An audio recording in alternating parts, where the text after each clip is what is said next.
बीबी बस करो, अगर अल्लाह ने तुम्हारी सुननी होती तो कब की सुन लेता। मैं सजदे में थी जब सुतेली माँ ने सर पे ठोकर मारते कहा। मैं आंसू पीती खड़ी हुई किचन में बर्तन धोने लगी जब सुतेली माँ बोली, तैयार हो जा, तेरी नौकरी पे लगाऊंगी तुझे, मजीद तेरा बोझ नहीं उठा सकती। ये सुनते मैं पत्थर हो गई, क्योंकि मेरे अब्बा तो सऊदी अरब से लाखों रुपए भेजते थे, जिसमें मुझे सिर्फ एक वक्त की रोटी मिलती थी। मैं मजबूरन उनके साथ गई तो होश उड़ गए। सुतेली माँ मुझे कोठे पे बेच गई थी। मैंने जोर से आंखें मींची और जोर जोर से या वाजत पढ़ने लगी। सब मुझ पे हंसने लगे, पर अचानक जो हुआ वो सबके होश उड़ा गया कि सुतेली माँ भी। रात गहरी हो रही थी। मैं अपने कमरे में मुसल्ला बिछाए अपने अल्लाह से राज़ो न्याज में मसरूफ़ थी। आंसुओं की लड़ी मेरी आंखों से मुसलसल गिरने लगी। मैं सजदे में अपने रब से रहम की भीख मांग रही थी। तभी मेरे कमरे का दरवाज़ा खुला। वैसे भी मैं अपने कमरे के दरवाजे को लॉक नहीं रखती थी। सुतेली माँ ने अंदर झांका और आगे बढ़ के सजदे में मुझे बुरी तरह सर पर ठोकर मारी। मेरी तरफ मुस्कुराते हुए देख के तन से कहा, बस कर दे बीबी, तेरी दुआएं कबूल नहीं होंगी। अगर तेरा रब तेरी सुनने वाला होता तो तुम यहाँ मौजूद न होती। उन्होंने नफरत से मुझे देख के कहा और जोरदार अंदाज में दरवाज़ा पिछाड़ के वहाँ से वापस लौट गई। मैंने एक बार फिर से अपनी झोली को फैला लिया और दुआएं मांगने लगी। सुबह की रोशनी फैलने लगी। मैं आंसू पीती बाहर किचन में आई और बर्तन धोने लगी। बर्तन धोते धोते मेरी बस हो गई। हम दो लोग घर में मौजूद होते थे, लेकिन सुतेली माँ ने मुझे मासी बना के रखा हुआ था। सुतेली माँ के मुसलसल जबर से मैं ज़िंदगी से ही नफरत महसूस करने लगी। तभी वो मेरे पास आई और मेरे सामने नाश्ता रख के मुस्कुरा के कहने लगी, मैंने तेरे लिए नौकरी ढूंढी है। मैं तुझे अपने घर में अब बर्दाश्त नहीं कर सकती, इसलिए अच्छा है कि तू मेरी नज़रों के सामने ना रहे।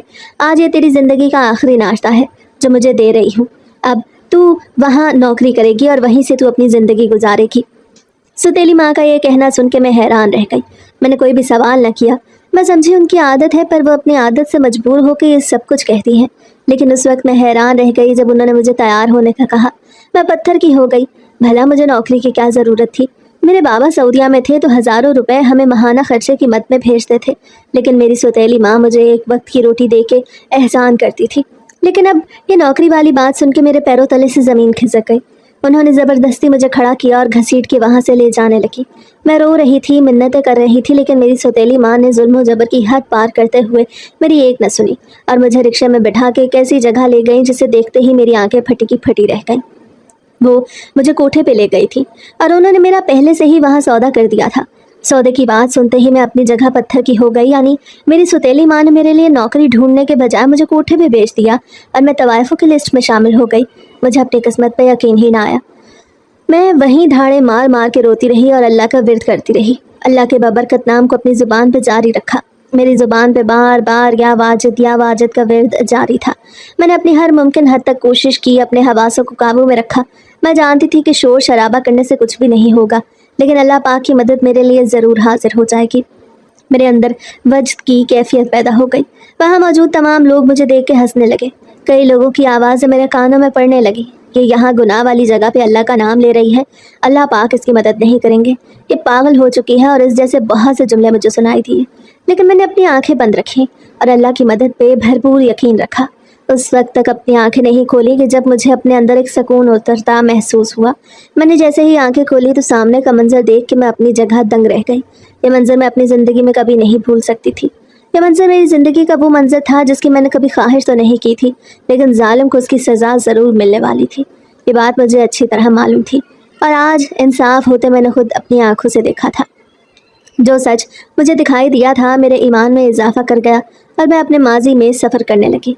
अपनी ज़िंदगी का एक एक दुख मुझे शिद्दत से याद आने लगा, जिसने मुझे अल्लाह की बारगाह में झुकने पे मजबूर किया। और आज मैं अपनी आंखों से वो सब कुछ देख रही थी जिसकी मैं अल्लाह पाक से शिकायत करती चली आई थी। मैं वहीं बैठ के ऊंचा ऊंचा रोने लगी और अपने माजी में खो सी गई, जहाँ से सारी दास्तान शुरू हुई थी। मेरा नाम अनम मिर्ज़ा है। मैं अपने वालिदैन की इकलौती औलाद थी। मेरा कोई भाई और बहन नहीं थी। जब मैंने होश संभाला और दूसरों के बहन भाई देख के अम्मी अब्बू से ज़िद करना शुरू की, तभी मुझ पे यह हकीकत आश्कार हुई कि अम्मी के यहाँ दोबारा औलाद नहीं हो सकती। ये बात अम्मी ने मुझे अपनी उम्र के लिहाज से उस वक्त समझा दी थी। मेरा जहन इस बात से अटक गया कि अल्लाह पाक मुझे कोई और बहन भाई नहीं देगा, और फिर सारी ज़िंदगी ऐसा ही हुआ। अम्मी अक्सर चुप ही रहती। बाप के नाम पे मैंने अब्बू की सिर्फ एक झलक ही देखी थी। ऐसा इसलिए था क्योंकि अब्बू सऊदीया में जॉब करते थे और वहाँ से पैसे कमा के पाकिस्तान भेजते थे। मैं जब कभी अम्मी से ये कहती कि अब्बू वहाँ क्यों गए हैं, तो उनकी आंखों में सिर्फ आंसू होते और वो दादी की तरफ इशारा करती कि दादी की वजह से वो वहाँ गए हैं। उस वक्त मैं बच्ची थी, समझ नहीं सकी, लेकिन जैसे जैसे मैंने होश संभाला शुरू किया तो अम्मी की कहानी मुझे आहिस्ता आहिस्ता समझ में आने लगी। अम्मी खुद भी यतीम थी और उनकी वालदा ने सऊदीया में जॉब करने वाले शख्स का रिश्ता दे के फ़ौरन से तय कर दिया। ये तक न सोचा कि अम्मी अकेले ज़िंदगी कैसे गुजारेंगी। अम्मी को इन तमाम बातों का इल्म नहीं था। उन्हें लगा था कि अब्बू ने सऊदीया में बुला लेंगे, लेकिन ऐसा कभी नहीं हो सका। शादी के 2 महीने बाद ही अब्बू सऊदीया चले गए और अम्मी अकेली रह गई। दादी बहुत बातूनी शख्सियत की मालिक थी और उनकी बातों में ज़्यादातर तंज ही मौजूद होता। उन्होंने अम्मी को बिल्कुल कस के रखा हुआ था। उनके नज़दीक गरीब लड़की ब्याह के इंसान उस पर कंट्रोल हासिल कर लेता है। दादी ने ऐसा ही किया और मेरी माँ पे मुकम्मल कंट्रोल हासिल कर लिया। अम्मी अगर कभी शिकायत करती और अब्बू से कहती कि वो उन्हें यहाँ से ले जाएं, तो अब्बू ये बात फ़ौरन दादी को बता देते। और फिर वो दिन मेरी माँ की ज़िंदगी का सबसे भयानक दिन होता कि दादी उन्हीं बातों से मार देती और अम्मी अपना पूरा पूरा दिन रोते हुए गुजारती। दिन इसी तरह गुजरने लगे। अब्बू पूरे 3 साल बाद पाकिस्तान अम्मी से मिलने आए और यूँ मेरी पैदाइश की खुशखबरी उन्हें नसीब हुई। अब्बू 6 महीने अम्मी के पास रहे। अम्मी उम्मीद से थी। उन्होंने अम्मी का भरपूर ख्याल रखा और अम्मी को लगा कि यही दिन ज़िंदगी के बेहतरीन दिन है और वो जो अब तक वो गुजारती आई थी वो ज़िंदगी के बदतरीन दिन थे। 6 महीने बाद अब्बू वापस लौट गए। तब दादी ने अम्मी पे जुल्म सितम की हद कर दी। उन्होंने अम्मी पे काम का सारा बोझ डालना शुरू कर दिया। शुरू से ही दादी ने अब्बू की सारी कमाई अपने हाथ में रखी और अम्मी को टुकड़ों टुकड़ों में पैसे मिलते थे। लेकिन अब अम्मी को जब ज़रूरत थी कि बच्चे की पैदाइश करीब थी, तो दादी ने तब भी अम्मी को तरसा तरसा के पैसे दिए और सब कुछ मेरी नानी पे छोड़ दिया। पैदाइश का खर्चा, बच्चे की सारी चीज़ें वगैरह। तब नानी को सही मानों में अंदाज़ा हुआ कि उन्होंने अम्मी की शादी गलत ख़ानदान में कर दी। पर अब कुछ नहीं हो सकता था। मेरी पैदाइश हुई। अब्बू बहुत खुश हुए, लेकिन वापस नहीं आ सकते थे कि छुट्टी अब 4 साल बाद मिलनी थी। हमें यहाँ भी खामोश हो गई और सब्र से काम लिया, क्योंकि अल्लाह ताला ने उन्हें एक साथी दे दिया था और वो साथी मेरी सूरत उनके साथ मौजूद था। उन्होंने मुझसे दिल लगा लिया। दादी की कड़वी कुसेली बातें वो अब भी दिल में न रखती, बल्कि एक कान से सुन के दूसरे कान से निकाल देती। पर आखिर कब तक ऐसा होता रहता। अम्मी इसी गम में बीमार पड़ गई और जब मैं सिर्फ 5 बरस की थी, तब अम्मी कैंसर जैसे मूजी मर्ज में मुब्तला होके इस दुनिया को हमेशा हमेशा के लिए छोड़ के चली गई। मुझे वो मंजर आज भी याद है। जब अम्मी पे चादर डाल दी गई तो मैं बार बार खेल खेल में उनके मुंह से चादर हटाती, लेकिन जब अम्मी को ले जाने लगे तो मैं चीखे मार मार के उनके पीछे गई। तब दादी ने मुझे दबोच लिया और मुझे 2 थप्पड़ रसीद करके चुप होने का कहा। यहीं से ज़िंदगी ने मुझ पे जुल्म और सितम करना शुरू कर दिए। जब तक माँ जिंदा थी मैं खुश थी। मेरे पास बाप की सूरत में भी माँ का ही चेहरा मौजूद था। उस दिन मैं बिल्कुल चुप होकर रह गई और फिर दादी के खौफ से अपनी माँ की याद में कभी आंसू न बहाए। मुझे वो 2 थप्पड़ याद रह गए थे, लेकिन नहीं जानती थी कि ज़िंदगी ऐसे कई थप्पड़ मेरे लिए दामन में समोए हुए है और मुझे वक्तन फ़वक्तन उन थप्पड़ों से मुस्तफ़ीद होना था। मैं बिल्कुल उदास रहने लगी, किसी से कोई बात न करती। दादी को शायद मुझ पर रहम आ गया। उन्होंने अब्बू को फ़ोन किया कि वापस आ जाओ, अब तुमने बहुत कमाई कर ली है, आके अपनी बेटी को संभालो या इसे यहाँ से ले जाओ। अब्बू के लिए ऐसा मुमकिन नहीं था। उन्होंने दादी को साफ कह दिया कि सऊदीया में इतने साल गुजार दिए, अब यहाँ से वापसी मुमकिन नहीं। अलबत्ता उन्होंने एक ऐसा राज अफशा किया जिसे सुन के दादी भी हैरान रह गई। उन्होंने दादी से कहा कि मैंने यहाँ 3 साल पहले दूसरी शादी कर ली और इस बात का इल्म पहली बीवी को भी था। तो मुझे सही मानों में अंदाज़ा हुआ कि अम्मी को कौन सा दुख खाए जा रहा था और अम्मी इसी वजह से कैंसर जैसे मूजी मरज़ में मुब्तला होकर इस दुनिया से हमेशा हमेशा के लिए रुखसत हो गई। अम्मी की वफ़ात के 3 साल बाद एक रोज़ जब मैं घर के सहन में बैठ के ट्यूशन पढ़ रही थी, ये भी दादी का एहसान ही था कि उन्होंने अम्मी के जाने के बाद ये एहसास कर लिया कि वही उनकी कड़वी कुसेली बातों को बर्दाश्त कर सकती थी और वही थी जो उन्हें सहारा दिए हुए थी। उन्होंने शुरू के कुछ अरसा तो मुझसे दूरी इख्तियार किए रखी और मुझ पर अपना खौफ तारी किए रखा, लेकिन फिर उन्हें मुझसे हमदर्दी हुई और उन्होंने अब्बू की सारी कमाई मुझ पर खर्च करना शुरू कर दी। उन्होंने मुझे पढ़ाना लिखाना शुरू किया। यही वजह थी कि मैं उस वक्त बैठ के सहन में एक ट्यूशन वाली से ट्यूशन पढ़ रही थी जब घर का दरवाज़ा किसी ने खटखटाया। दादी ने उठ के खोला और सामने खड़ी शख्सियत को देख के हैरान हुई। दादी ने उनसे यही पूछा कि तुम कौन हो। वो कोई खातून थी जो कम उम्र दिखाई दे रही थी और उनकी हर एक चीज़ से अमारत साबित हो रही थी। दादी ने हैरानगी से उनसे पूछा तो उन्होंने अपना जो तारुफ करवाया वो न सिर्फ दादी के लिए बल्कि मेरे लिए भी आंखें खोल देने के मुतरादिफ था। उन्होंने अंदर आके मुझे गले से लगाया और सीधा दादी से यही कहा कि मैं इसकी माँ हूँ, सौतेली माँ। सुन के जहाँ दादी अपनी जगह जम गई, वहीं मैं उस खातून से दूर होकर दादी के सीने से जा लगी। जो कोई भी था, अब दादी ही मेरा वाहिद सहारा थी। भले ही उन्होंने अम्मी के साथ गलत सलूक किया, लेकिन फिर उन्हें अम्मी की मौत के बाद एहसास हुआ, इसलिए उन्होंने मुझे खुशियाँ देना शुरू की।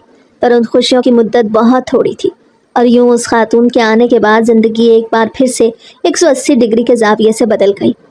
सौतेली माँ ने घर में आते ही अपना हुक्म चलाना शुरू कर दिया। दादी वैसे ही ज़ईफ़ हो चुकी थी। उन्होंने सबसे पहला फ़ोन अब्बू को खड़काया और कहा, तुमने ये कौन सी मुसीबत हमारे सरों पर मुसल्लत कर दी है। होना तो यही चाहिए था कि तुम मजबूरी के लिए कोई इंतज़ाम करते और अपनी बेटी को अपने पास बुलाते, लेकिन तुमने उल्टा अपनी दूसरी बीवी को यहाँ भेज दिया। इसकी क्या ही ज़रूरत थी? यह औरत कौन है, कहाँ से मिली और तुमने इससे कब शादी की?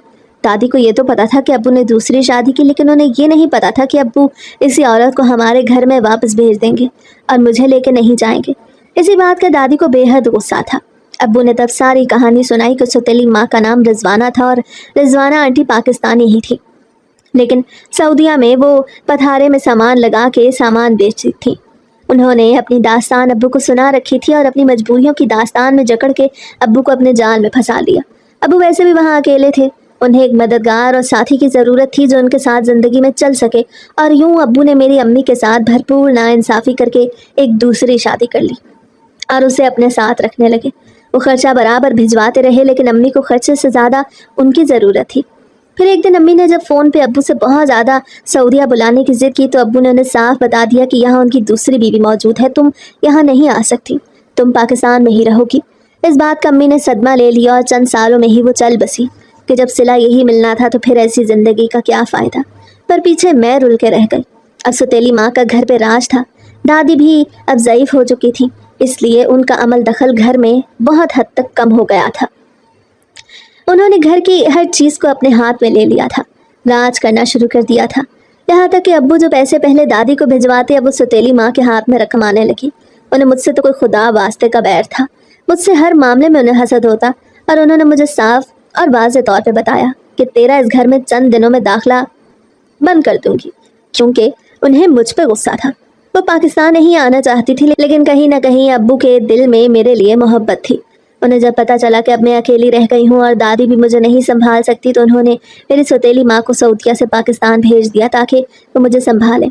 यहाँ ये बात बताती चलूँ कि सौतेली माँ के अंदर एक फ़ॉल्ट ये था कि वो कभी माँ नहीं बन सकती थी, बांझ थी। इसीलिए अब्बू को अब सही मानों में एहसास हुआ कि शायद उन्होंने रिजवाना आंटी से शादी करके गलती की है। ना तो उन्हें उनसे कोई फ़ायदा हुआ, ना बच्चा हासिल हुआ।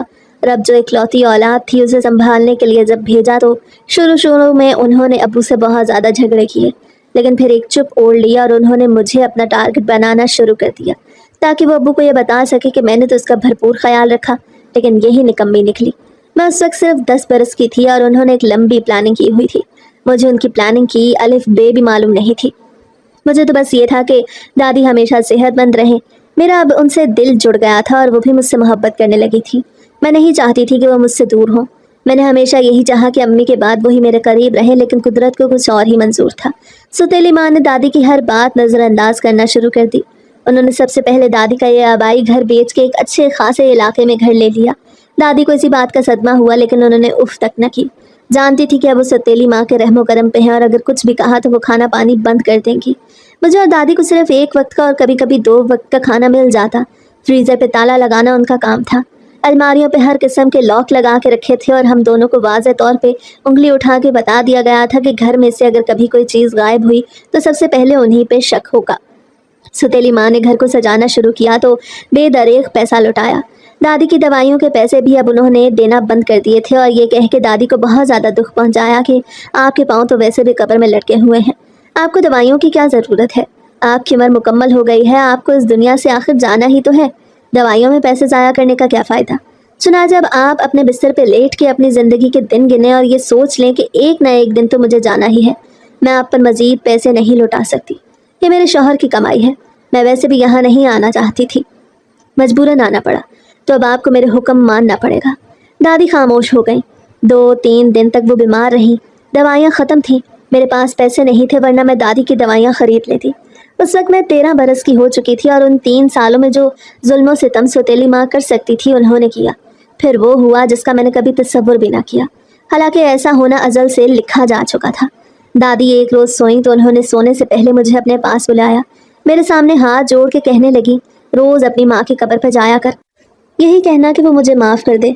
उस रात मैं देर तक दादी के कमरे में बैठी रही, कभी उनके पाँव दबाती तो कभी उनके सर में मालिश करती, लेकिन मुझे क्या पता था कि अगली सुबह वो उठ ही नहीं पाएंगी। और जब मुझे ये पता चला तो मैं बहुत रोई थी। 3 दिन तक तो मैंने खूब सोग मनाया क्योंकि मैं अब अकेली रह गई थी। और मेरे साथ मेरी सौतेली माँ का साथ था, जो साथ तो कम अजाब ज़्यादा था। अबू दादी की मैयत पे भी ना आ सके क्योंकि उनकी छुट्टी उन्हें 2 साल बाद मिलने वाली थी। सौतेली माँ ने ज़रूरी इंतजामात के बाद उन्हें दफन दिया था और तमाम रिश्तेदारों से कह दिया था कि अबू दोबारा बार बार ताज़ियत के लिए ना आए। एक बार की ताज़ियत काफ़ी होती है। रिश्तेदार ही हैरान रह गए, लेकिन फिर वो सब भी अपने कामों में मसरूफ़ हो गए। अब मैं थी और सौतेली माँ थी, और उसके बढ़ते हुए जुल्मों सितम थे जो से मेरी ज़ात पे ढाए थे। रोज़ सुबह 5 बजे मुझे उठने का हुक्म दे दिया जाता। बंगले से तमाम मुलाजमाओं को फारिग कर दिया गया।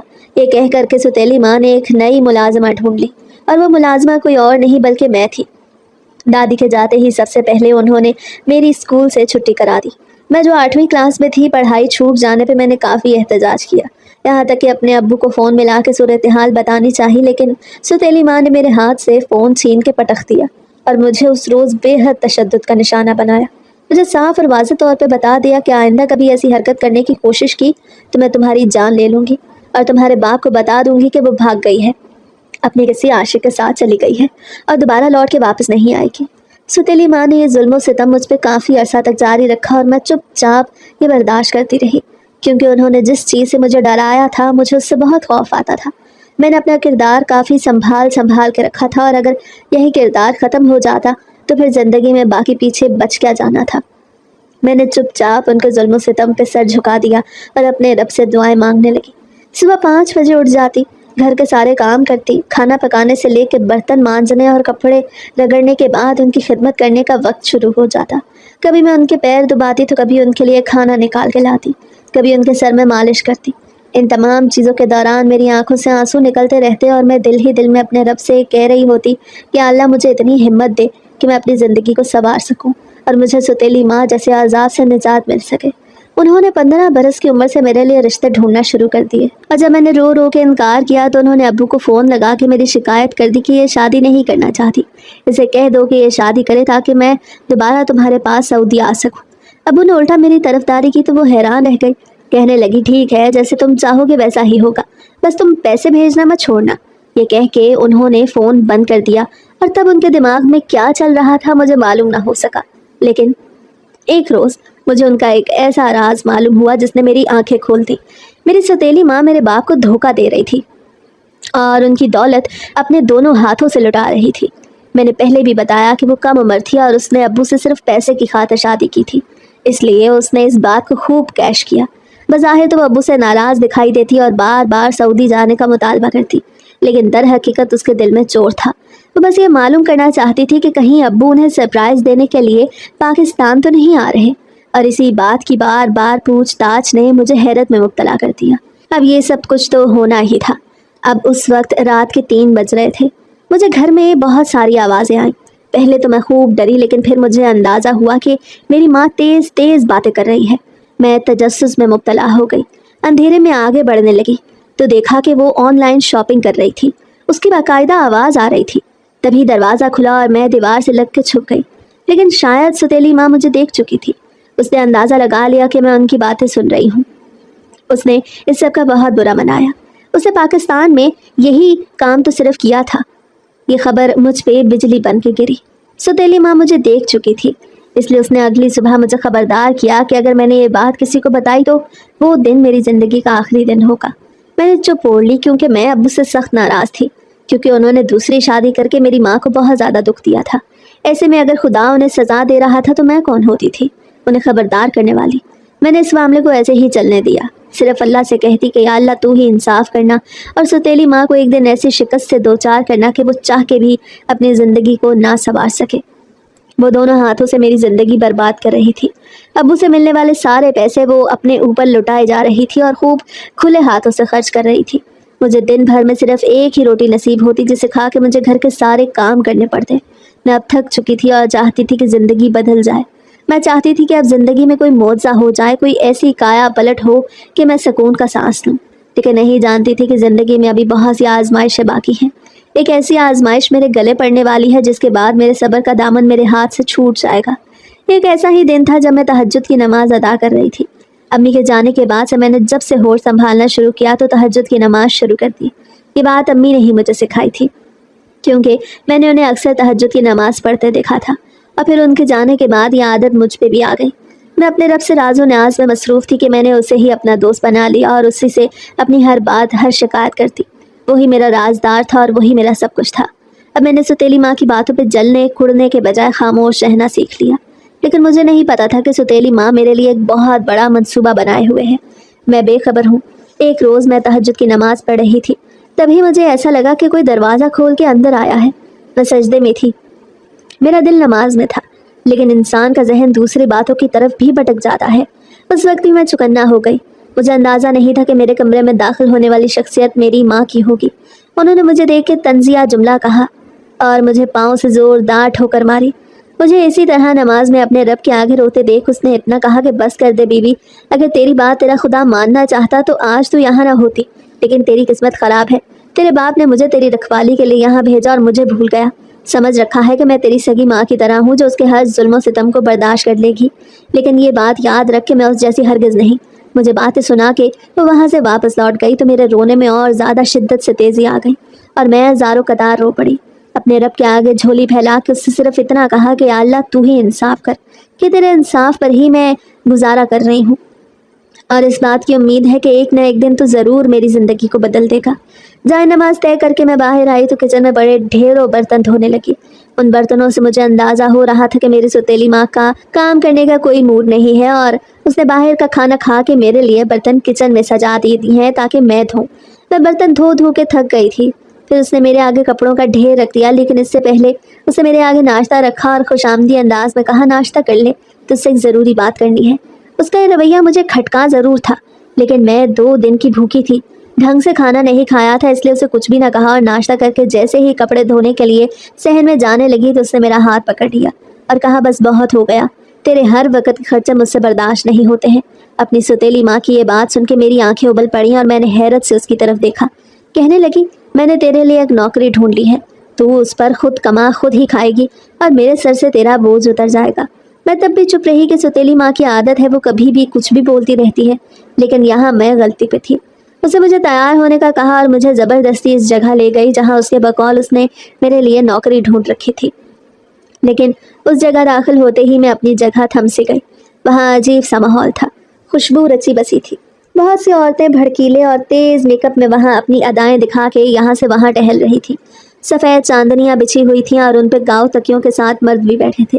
فانوس زنجیروں سے چھتوں پر لٹک رہے تھے اور ان کی مدھم روشنی چاروں جانب پھیلی تھی۔ ان عورتوں کی اداؤں کو دیکھ کے میں سمجھ گئی کہ یہ کون سا علاقہ ہے۔ میں رو پڑی، میرا دل چاہا زمین پھٹے اور میں اس میں سما جاؤں۔ میری ستیلی ماں مجھے یہ کس جگہ لے آئی تھی؟ میں نے پیچھے پلٹ کے اس کی طرف دیکھا تو اس نے مجھے زوردار دھکا دیا، میں وہیں گر گئی۔ تمام لوگوں کی نظریں مجھ پہ اٹھی، تبھی اس نے اپنے منہ سے ایسے الفاظ کہے جو مجھے اپنی جگہ منجمد کر گئے۔ میں نے تجھے بیچ دیا ہے اور تیرا سودا کر کے پیسے وصول کر لیے ہیں، اب تو جانے اور یہاں والے جانے۔ یہ سنتے ہی میں ہچکیوں سے رونے لگی۔ وہاں تمام لوگ کھڑے ہو کے یہ منظر دیکھنے لگے۔ میں نے فوراً سے اپنی آنکھیں بند کی اور اپنے رب کو پکارنے لگی، اے رب آج وقت ہے انصاف کرنے کا۔ اس عورت نے میرے صبر کا فائدہ اٹھایا ہے، رب مجھے ایسی جگہ بیچ دیا جس کا تصور ہی میرے لیے سہانے روح ہے۔ اس وقت کے لیے میں نے اپنے کردار کو نہیں بچایا تھا کہ کوئی بھی منہ اٹھا کے مجھے کہیں بھی بیچ دے اور میری ذات کا سودا کر لے۔ میں نے رو رو کے اللہ سے دعائیں مانگی اور اپنے منہ سے یا واجدو کا ورد کرتی رہی۔ مجھے نہیں پتا تھا کہ اللہ کا یہ صفاتی نام اور ذاتی نام میرے منہ پہ کیوں جاری ہو گیا، لیکن مجھ پہ ایک وجد کی کیفیت طاری ہو گئی اور میں آنکھیں بند کر کے بار بار یہی نام پکارتی چلی جا رہی تھی۔ تبھی مجھے اپنے ارد گرد ایک نور کا حالہ سا محسوس ہوا اور مجھے ایسا لگا کہ دروازہ کھلا ہے اور ایک نور کا حالہ میری طرف بڑھتا چلا گیا۔ اور پھر اس کے بعد میں نے اپنی آنکھیں کھولی تو سامنے کا منظر دیکھ کے اپنی جگہ جم سی گئی۔ وہ نور کا حالہ وہاں موجود نہیں تھا، لیکن میری ستیلی ماں کی چیخیں تھیں جو پورے ہال میں بلند ہو گئی تھی۔ وہی لوگ جو مجھ پہ ہنس رہے تھے اب وہ لوگ حیرانگی سے منہ پہ ہاتھ رکھے وہ منظر دیکھنے لگے۔ میری ستیلی ماں میرے پیروں میں گر کے معافیا مانگنے لگی اور کہنے لگی مجھے معاف کر دے، مجھے اپنا اندر ایک ایسی آگ محسوس ہو رہی ہے جو مجھے اپنی لپیٹ میں لے رہی ہے۔ تبھی ستیلی ماں کا ہاتھ جلنے لگا اور جلتے جلتے وہ پورے کا پورا سرخ ہوا، پھر اس کے بعد نیلا پڑ کے کالا ہو گیا۔ یہ منظر جب میں نے اپنی آنکھوں سے دیکھا تو وہیں زمین پہ بیٹھ گئی اور اللہ کے انصاف میں مجھے یقین آ گیا۔ ستیلی ماں چیختی جا رہی تھی لیکن کوئی اس کی پکار سننے والا نہیں تھا۔ میں وہیں سجدے میں گر کے اللہ کا شکر ادا کرنے لگی کہ اس نے مجھے اتنی بڑی ذلت اور رسوائی سے بچا لیا، جس ذلت اور رسوائی کا میں نے اپنی زندگی میں کبھی کوئی تصور نہ کیا تھا۔ میری ستیلی ماں اسی گڑھے میں گر کے زخمی ہو گئی۔ जिस गड्ढे में वो मुझे गिराना चाहती थी। पुलिस का भी वहाँ छापा पड़ गया क्योंकि वहाँ मौजूद एक मर्द खुफिया एजेंसी से ताल्लुक़ रखता था, जिसे जब देखा कि इतनी बड़ी तादाद में लोग आज जमा हो रहे हैं और गोली लग रही है तो उसने फ़ौरन से पुलिस को बुला लिया। अपनी पूरी टीम के साथ उसने वहाँ मौजूद तमाम लोगों को अगवा करके गिरफ्तार कर लिया और उनसे बयानात दिलवाए, लेकिन मैं अपनी जगह बैठी रही क्योंकि मैं कसूरवार नहीं थी। मुझसे बार बार सवाल किए जाने लगे। तब मैंने उन्हें यही कहा कि मैं इज्जतदार माँ बाप की बेटी हूँ, लेकिन मेरी सौतेली माँ ने मेरा सौदा किया और उनसे पैसे वसूल किए, जबकि सौतेली माँ की हालत तो इंतहाई नाकाबिले यकीन और नाकाबिले कबूल थी। उसका पूरा जिस्म स्याह पड़ चुका था और वो न बैठ सकती थी, न उठ सकती थी, न बोल सकती थी, न चल सकती थी। एक साथ उस पर जैसे फौलज का सा असर हुआ और वो माजूर हो गई। पुलिस ने उन्हें गिरफ्तार कर लिया और मुझे अपना शेल्टर फराहम किया। मेरे घर वालों से रब्ता करने की कोशिश की, जिनमें एक अब्बू के सिवा और कोई भी नहीं था। अब्बू को जब सऊदीया में बैठ के इस बात का इल्म हुआ कि सौतेली माँ ने मुझे कोठे पे बेचने की कोशिश की और अपनी इस कोशिश में वो कामयाब हुई, तो वो बीमार पड़ गए। उन्होंने अपना सऊदी का काम छोड़ के मेरे पास आना मुनासिब समझा। मैं उनका इंतज़ार करती रही। इतना बड़ा घर मुझे काट खाने को दौड़ रहा था। पुलिस वाले मुसलसल मेरे साथ राब्ते में थे। उन्हें अभी भी मुझ पर शक था, लेकिन मेरा खुदा जानता था कि मेरा इस घिनौने धंधे से कोई ताल्लुक नहीं था। मैं एक आम सी घरेलू लड़की हूँ जिसे उसकी सौतेली माँ ने यहाँ बेचना चाहा। दूसरी तरफ सौतेली माँ को जेल में बंद कर दिया और उसका इलाज भी रोक दिया गया क्योंकि पुलिस वालों ने डॉक्टरों की एक टीम बुलवाई और डॉक्टर ने उन्हें बिल्कुल सेहतमंद करार दिया और कहा कि ये सब कुछ ड्रामा है। सौतेली माँ कहीं की नहीं रही। उन्होंने जो कुछ मेरी बर्बादी के लिए सोचा वही सब कुछ उस पर पलट आया। अबू जैसे ही पाकिस्तान आए तो उन्होंने मुझसे रो रो के माफ़ी मांगी और वादा किया कि इस बार वो मुझे अपने साथ ज़रूर ले जाएंगे। उन्होंने मुझसे सौतेली माँ की बाबत पूछा तो मैंने उन्हें इतना बताया कि वो पुलिस की हिरासत में है। अबू उनके पास गए। सौतेली माँ ने उन्हें देखते ही चीखना चिल्लाना शुरू कर दिया, यहाँ तक कि वो ये कहने लगी कि ये मौत का फरिश्ता है जो मेरे पास आ रहा है, इसे यहाँ से ले जाओ। अबू हैरान रह गए। उसका जहनी तवाज़ुन बिगड़ गया था। वो बार बार मेरा नाम लेकर सिर्फ यही कहती कि इसे कहो मुझे माफ़ कर दे। मेरे अंदर एक आग है जो मुझे अपनी लपेट में ले रही है और मैं दिन ब दिन मरती जा रही हूँ, मौत के करीब हो रही हूँ। मैंने उसे कोई जवाब न दिया। उसका मामला बल्ला पे छोड़ दिया और वही बेहतरीन इंसाफ कर रहा था। अब्बू को मैंने उनकी ये हरकत भी बता दी कि वो आपसे धोखा कर रही थी और आपकी गैर मौजूदगी में आपके सारे पैसे फजूल खर्च करती थी। अब्बू को जब इस बात का पता चला तो उन्होंने मेरे सामने ही उन्हें तलाक दे दी और एक बार फिर से मुझसे माफ़ी मांगने लगे। मैंने चूँकि इंसाफ खुद अपनी आंखों से होते देखा था। जिस तकलीफ़ में उस औरत ने मेरी माँ को मुब्तला किया, उसी तकलीफ़ में खुद मुब्तला हो के उन गुनाहों को भुगत रही थी जिसने मेरे साथ बुरा सलूक रवा रख के अपने ही नसीब में लिखवा दिए। अब मुझे लेकर सऊदीया चले गया और वहाँ से मैंने अपनी नई ज़िंदगी का आगाज़ किया। दोबारा से अपनी पढ़ाई जारी की। अब वो इस बार मक्का मुकरमा शिफ्ट हुए और वहाँ अपने काम का आगाज़ किया। मैंने अपने बाप को हर किस्म के जुर्म से आज़ाद कर दिया क्योंकि उन्होंने मेरी सौतेली माँ को छोड़ के ये साबित किया कि वो मुझसे ज़्यादा मोहब्बत करते थे। उन्होंने मेरे लिए एक अच्छा रिश्ता ढूंढना शुरू किया और अपने ही एक जानने वाले के दोस्त से मेरा रिश्ता तय कर दिया। वो आलिम दीन थे और वहाँ एक बड़ी यूनिवर्सिटी में पढ़ाते थे। उस यूनिवर्सिटी में पढ़ने का मेरा ख्वाब भी पूरा हुआ और अब मैं खुश खुर्रम ज़िंदगी गुजार रही हूँ। हर इंसान का मेरी ज़िंदगी में एक अहम किरदार था। बाप ने ये किरदार आखिर में निभाया, लेकिन निभाया ज़रूर। वो कमी जो मुझे शुरू में महसूस होती, अब्बू ने वो आखिर में पूरी कर दी। अलबत्ता पाकिस्तान में इस चीज़ को हमेशा याद रखती हूँ और वो है मेरी माँ और दादी की कब्र। अब मेरी शादी हो गई है। मैं अपने बच्चों के हमरा खुश ज़िंदगी गुजार रही हूँ। अब्बू रिटायर हो चुके हैं और अब मेरे साथ रहते हैं। बूढ़े भी हो गए हैं। अक्सर रोते हैं, मुझसे माफ़ी मांगते हैं, अम्मी को याद करते हैं, लेकिन अब मैं उन्हें प्यार से तसल्ली देकर समझाती हूँ कि आपने मेरे साथ जो कुछ भी किया, समझे आपने अम्मी और दादी के साथ अच्छा किया। अब मेरा फ़र्ज़ बनता है कि बेटी बनके मैं आपकी खिदमत करूँ और जन्नत कमा लूँ। सौतेली माँ का क्या हुआ मुझे कुछ पता न चल सका, लेकिन अब मुझे उसकी कोई परवाह नहीं, चाहे वो जिए या मरे। इंसान सब कुछ अपने लिए खुद ही चुनता है। मेरी सौतेली माँ ने अपने लिए खुद ही ज़िल्लत और रुसवाई चुनी। इसमें मेरा कोई कसूर नहीं था। मैंने तो अपने रब से इंसाफ मांगा था और उसने इंसाफ करके मुझे ये यकीन दिलाया कि इंसाफ सिर्फ आखिरत में नहीं होगा, बल्कि दुनिया में भी जो किसी के साथ गलत करेगा, अल्लाह उसकी सज़ा उसे दुनिया में भी देगा, उसे आखिरत में भी रुस्वा करेगा। अब मेरी ज़िंदगी की कहानी अक्सर बदल चुकी है और मैं अपने शौहर के हमरा अपने बाप की खिदमत करते हुए अपने बच्चों की बेहतरीन तरबियत करके अच्छी ज़िंदगी गुजार रही हूँ। मक्का मुकरमा में होने की वजह से हरम शरीफ में हफ्ते में एक दफ़ा ज़रूर जाती हूँ ताकि मेरे दिल को सुकून मिले और मेरी माँ और दादी की रूह को सुकून मिले। उनके लिए बेतहाशा दुआ करती हूँ।